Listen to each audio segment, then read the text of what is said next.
SJC-12023, Commonwealth versus Elias, Samia.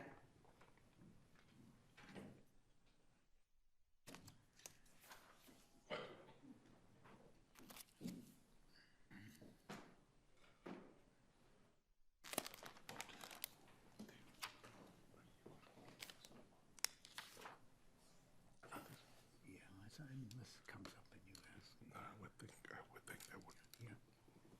It's interesting that she cited for that. Today's. Okay, Attorney Shea, whenever you're ready. Good morning, Your Honors. Richard Shea for the defendant Elias Samia. As the court's aware, there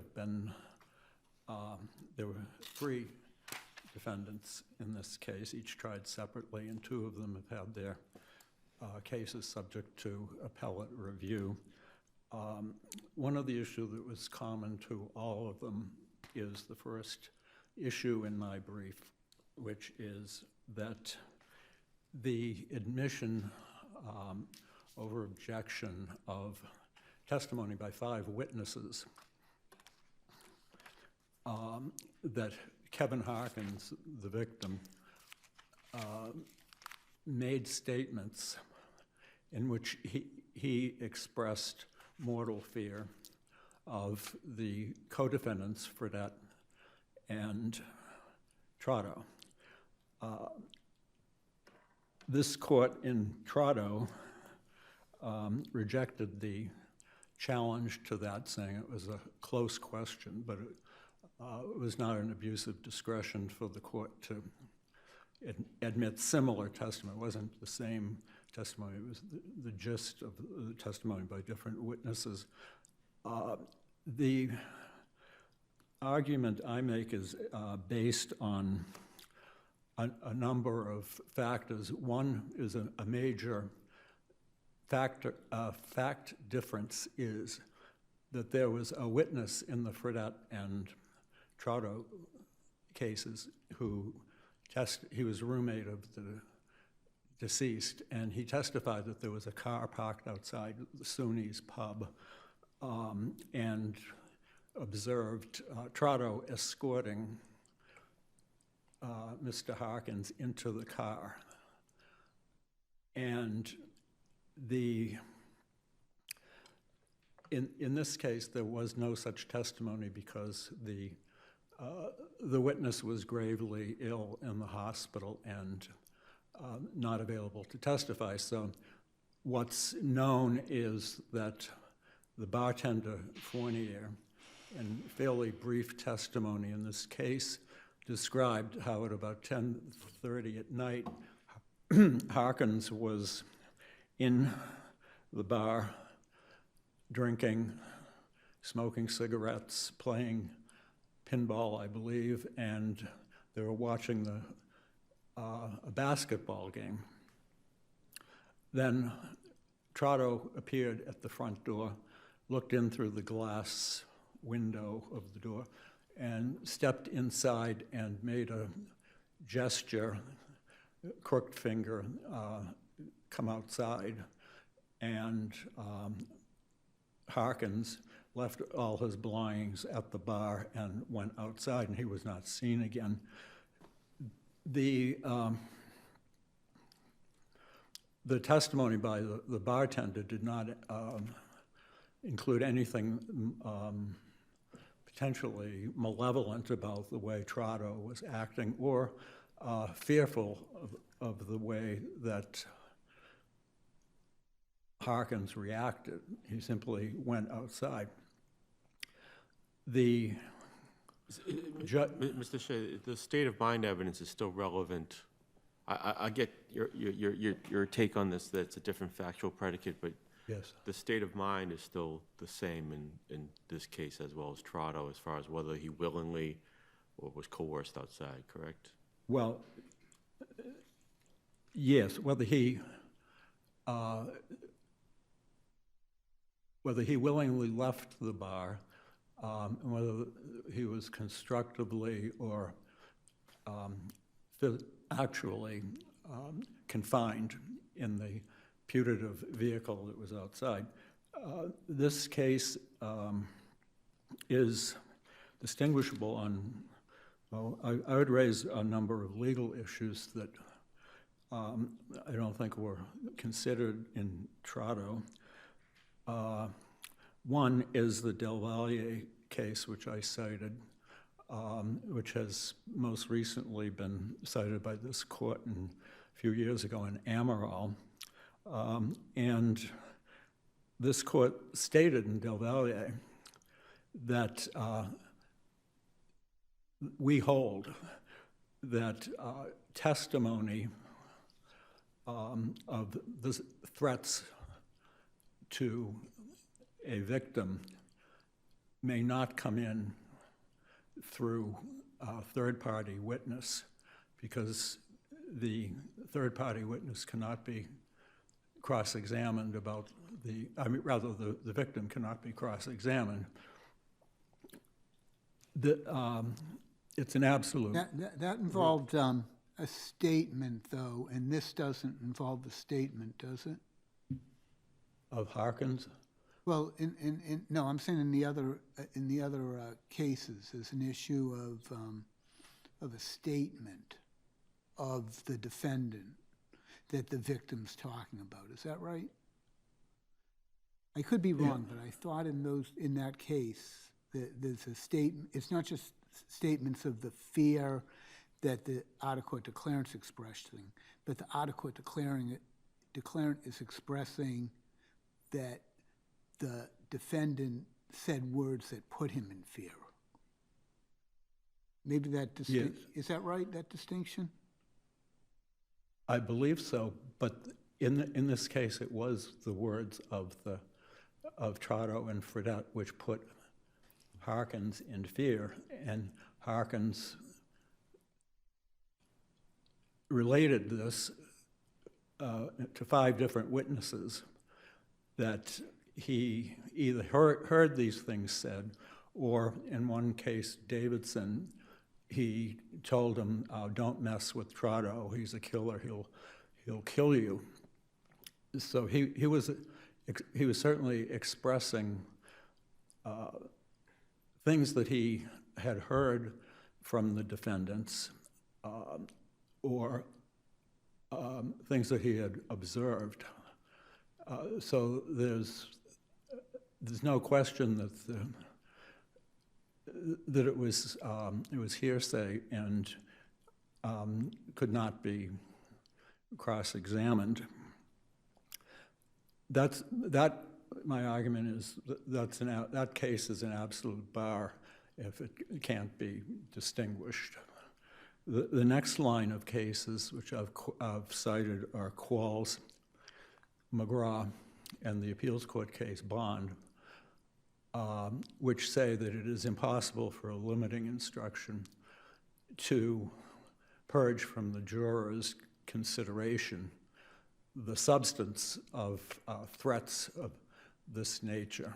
Are those cases, though, where the out-of-court statement's admitted for its truth as opposed to the state of mind of the recipient, the state of mind of the alleged victim here, because the mind of the alleged victim as to whether or not he would have left the bar?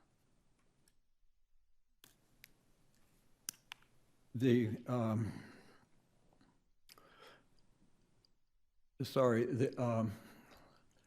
you repeat the question? Sure. So in those cases, Quails and those other cases, Yeah. the statements of the victim as it relates to fear are offered for their truth, right?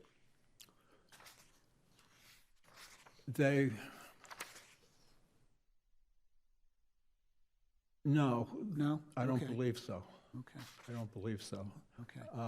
I think the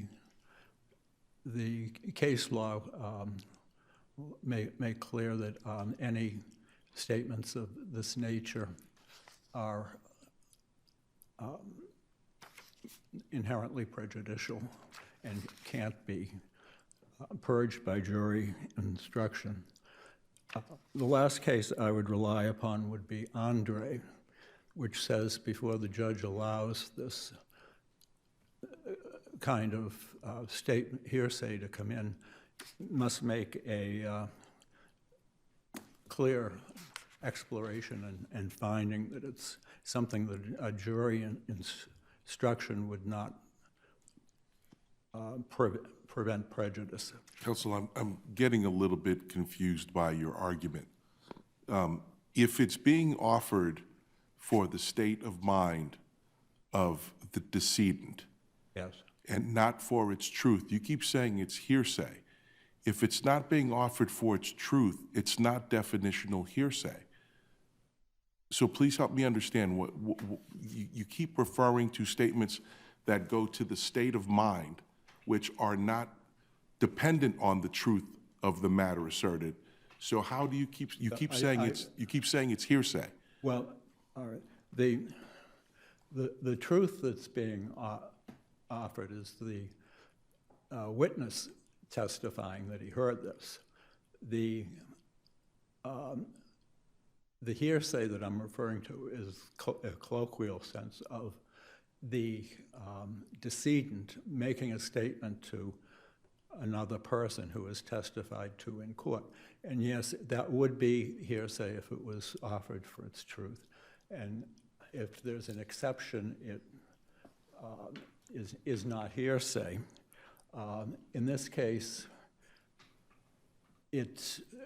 my position is it's not relevant whether it's offered for its truth or not. It's the fact that the substance of the fears stated by Harkins are so prejudicial that Qualls and the other cases say that this is not something that can be purged by a How would the limited Commonwealth, instruction. how would the Commonwealth have ever satisfied the fear in the fact that he would not have willingly gone with Trotto and Fredette in any other way? How would they establish that without those statements?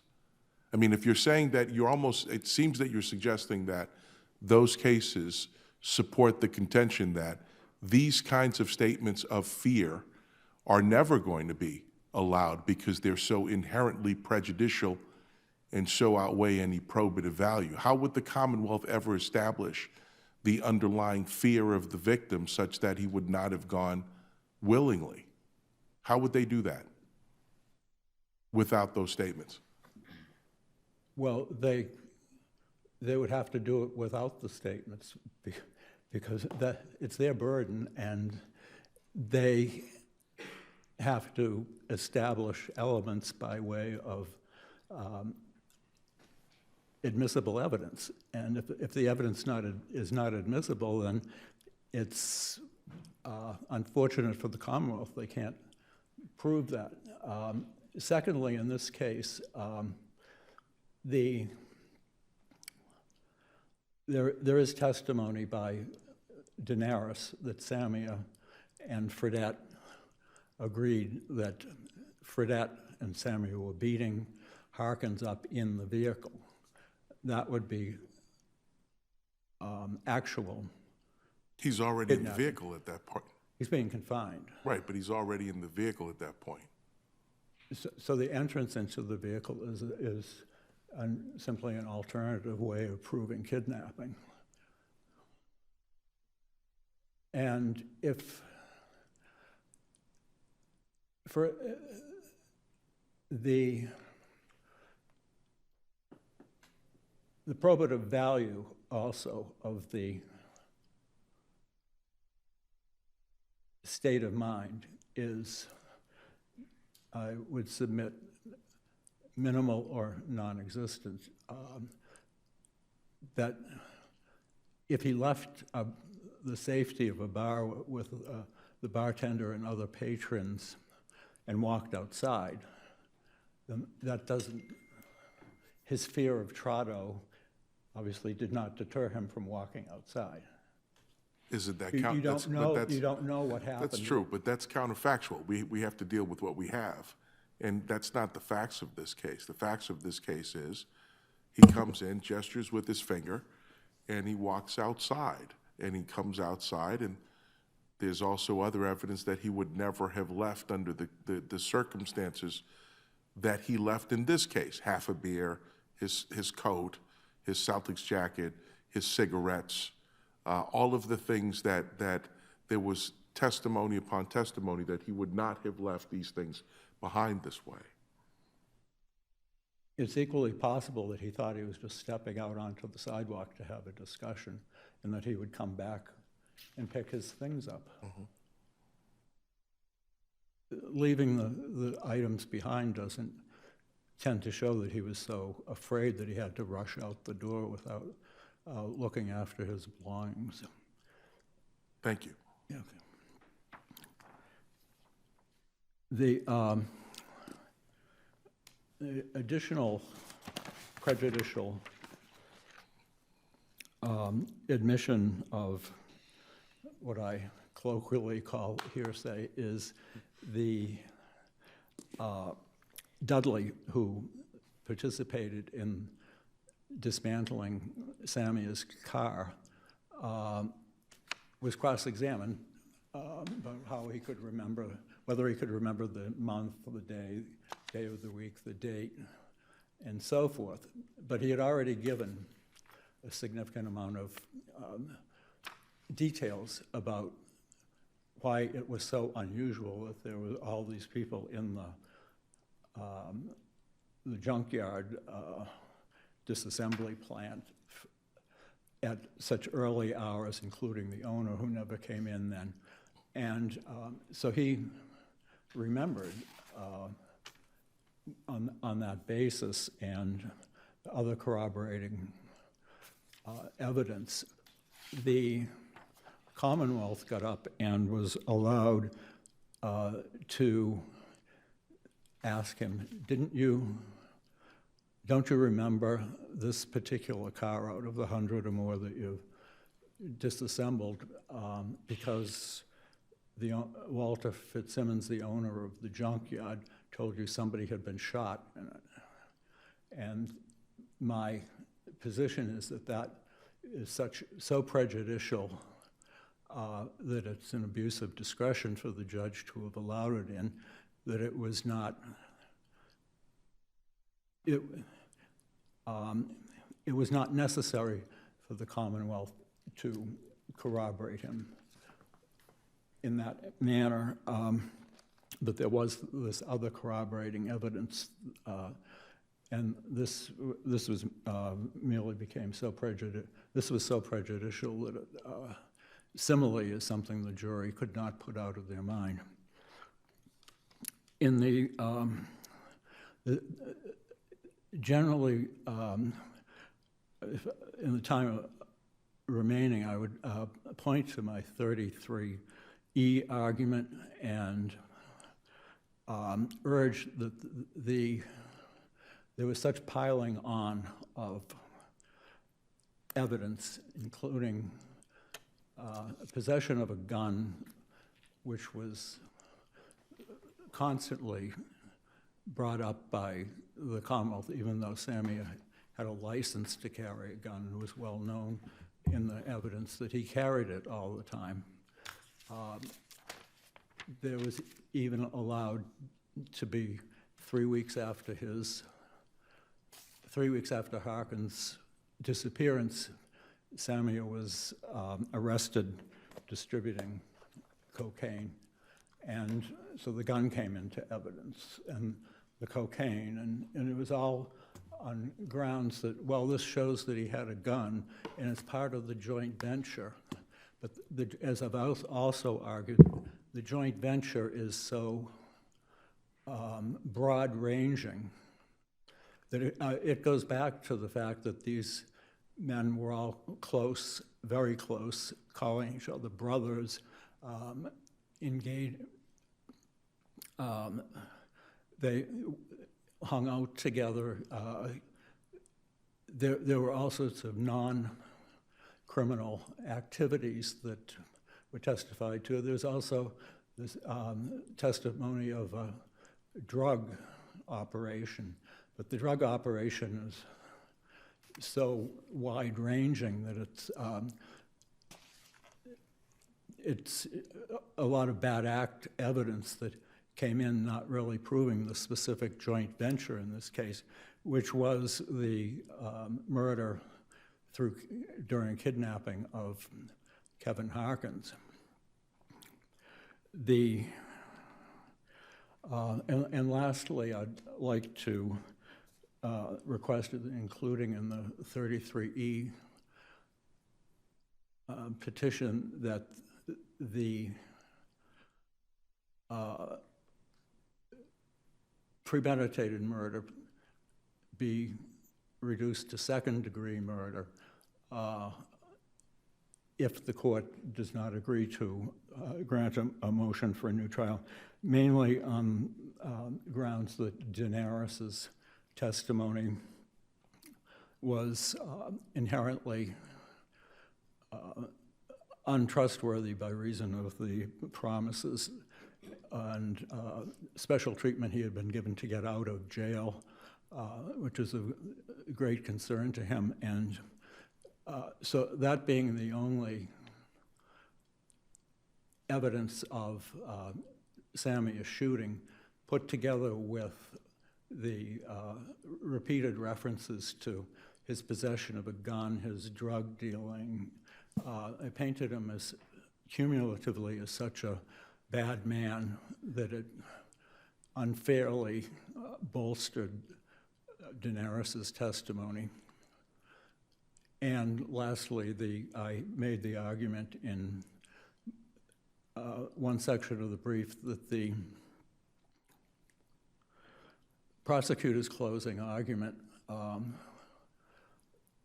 contained, I think it's 4 instances of preposterous claims of corroboration in other witnesses' testimony of the details of Daenerys's story.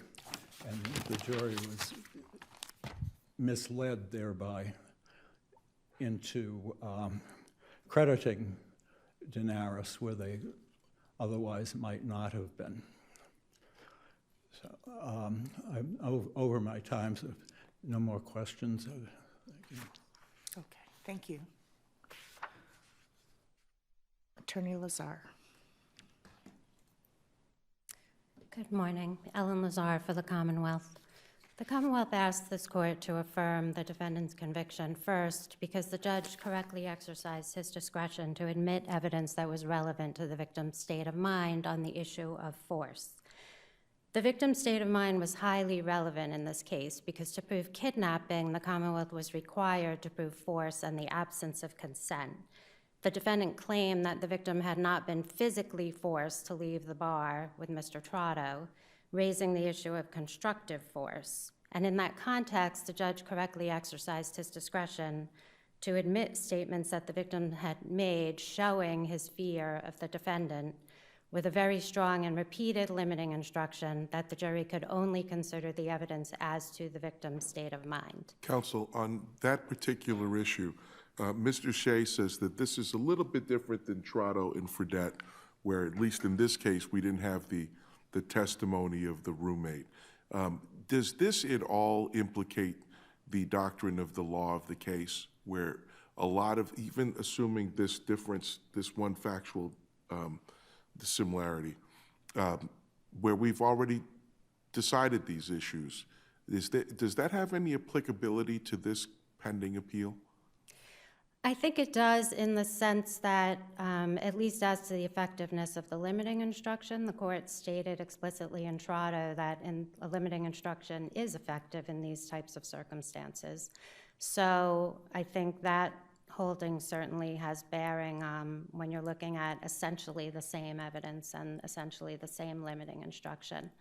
I also think that the distinction in the evidence that was presented in the two cases as to the roommate actually seeing the victim getting into a car doesn't change the analysis, because first of all, the issue is his leaving the bar with Trotto, not only his getting in the car or staying in the car. And secondly, of course, the inference is that he leaves the bar with Trotto and at some point thereafter ends up in the car where the beating and then the killing happened. So I don't think the absence of that one piece of testimony where the victim's roommate is looking out the window and actually sees him stepping into the car is really a distinction that matters in terms of this issue. Thank you.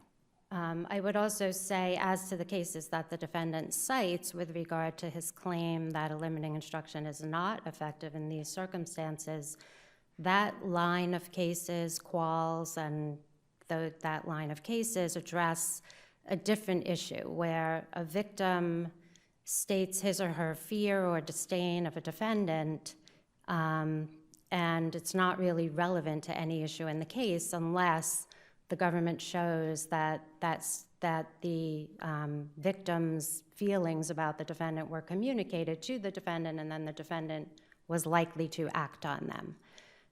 Then the court has said that's not really relevant if it's just that the victim has stated fear that the defendant might kill him or her, and then lo and behold, the victim is killed, and therefore the jury might assume that the defendant did it. So the effectiveness of a limiting instruction in that circumstance is very different from this line of cases where it is a relevant issue to show a victim's state of mind when it's relevant to consent or voluntariness or whether the victim would have willingly gone somewhere or been alone with the defendants. As to the other issues, unless the court has any questions, I would rest on the Commonwealth's brief.